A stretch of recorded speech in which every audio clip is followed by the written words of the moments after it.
Hello friends, ഇന്നത്തെ എൻ്റെ വിവാഹ സാഫല്യത്തിലെ പുതിയ എപ്പിസോഡിൽ നിങ്ങൾക്ക് ഞാൻ ഷെയർ ചെയ്യാൻ പോകുന്നത് അപ്പർ മിഡിൽ വിഭാഗത്തിലുള്ള 29 വയസ്സുള്ള ഈഴവ പെൺകുട്ടിയാണ്. ഈ പെൺകുട്ടിയുടെ ബയോഡാറ്റയാണ് നിങ്ങൾക്കായി ഇന്ന് ഞാൻ തരുന്നത്. ഈ കുട്ടി സെക്കൻഡ് മാരേജ് ആണ്. ഒരു കുട്ടിയുണ്ട്, ഒരാൺകുട്ടിയുണ്ട്, 4 വയസ്സായ ഒരാൺകുട്ടിയാണ്. ഈ കുട്ടീൻ്റെ വിദ്യാഭ്യാസ യോഗ്യത എന്ന് പറയുന്നത് MTech ആണ്. PhD ചെയ്യുന്നുണ്ട്. ഇപ്പോൾ ഒരു സിസ്റ്റർ ഉണ്ട്, സിസ്റ്റർ മാരേജ് കഴിഞ്ഞു. അതേപോലെ തന്നെ അച്ഛൻ ബിസിനസ്മാൻ ആണ്. അനിഴം നക്ഷത്രമാണ് ആ കുട്ടീൻ്റെത്. 5'3" ഹൈറ്റ് വരുന്നത്.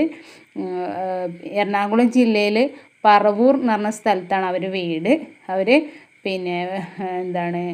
അവരുടേതല്ലാത്ത കാരണങ്ങൾ കൊണ്ട് ഡിവോഴ്സായ ഒരു കുട്ടിയാണ്. അവർക്ക് സാമ്പത്തികമൊന്നും അവർ നോക്കുന്നില്ല.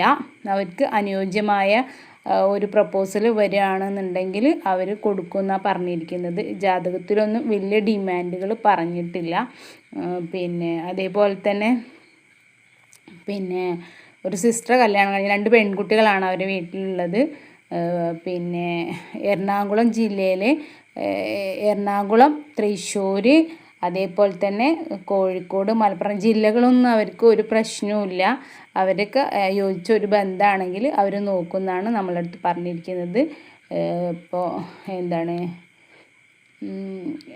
അതേപോലെ തന്നെ ഈ ബയോഡാറ്റ താല്പര്യമുള്ള ആളുകളുണ്ടെങ്കിൽ ഇതേമാതിരി സെക്കൻഡ് മാരേജ് ഒരു കുട്ടിയുള്ള കേസൊക്കെ ആണെങ്കിൽ അവർക്ക് കുഴപ്പമൊന്നുമില്ല. വിളിക്കുകയാണെങ്കിൽ ഇവരെ നമ്പർ തരുന്നതായിരിക്കും. മാത്രമല്ല, എൻ്റെ ഈ ചാനൽ നിങ്ങൾ ഒന്ന് സബ്സ്ക്രൈബ് ചെയ്ത് വയ്ക്കാൻ മറക്കരുത്. എന്നാലും ഞാനിടുന്ന പുതിയ വീഡിയോകളെല്ലാം നിങ്ങൾക്ക് കാണാൻ പറ്റുന്നതായിരിക്കും. സബ്സ്ക്രൈബ് ചെയ്തിട്ട് തൊട്ടടുത്ത ബെല്ലൈക്കൻ എനേബിൾ ചെയ്ത് വയ്ക്കാൻ മറക്കരുത്. മാത്രമല്ല, എല്ലാവർക്കും എൻ്റെ വീഡിയോ നിങ്ങളെ ഫ്രണ്ട്സിനും നിങ്ങളെ റിലേഷനും എല്ലാവർക്കും എൻ്റെ ഈ വീഡിയോ ഷെയർ ചെയ്യണമെന്നും ഞാനിത് ഓർമ്മപ്പെടുത്തുകയാണ്. അതേപോലെ തന്നെ എൻ്റെ ഈ ചാനൽ നിങ്ങൾ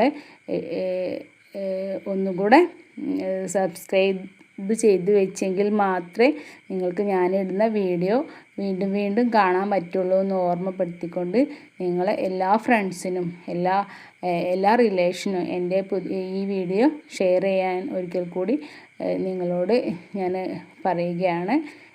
മാത്രമല്ല, ഇനി നിങ്ങൾക്കായിട്ട് പുതിയ ഒരു വീഡിയോയായിട്ട് തൊട്ടടുത്ത ദിവസം തന്നെ നിങ്ങളുടെ മുന്നിലേക്ക് ഞാൻ വീണ്ടും എത്തുന്നതായിരിക്കും. അതുവരെ good bye, good night. Okay.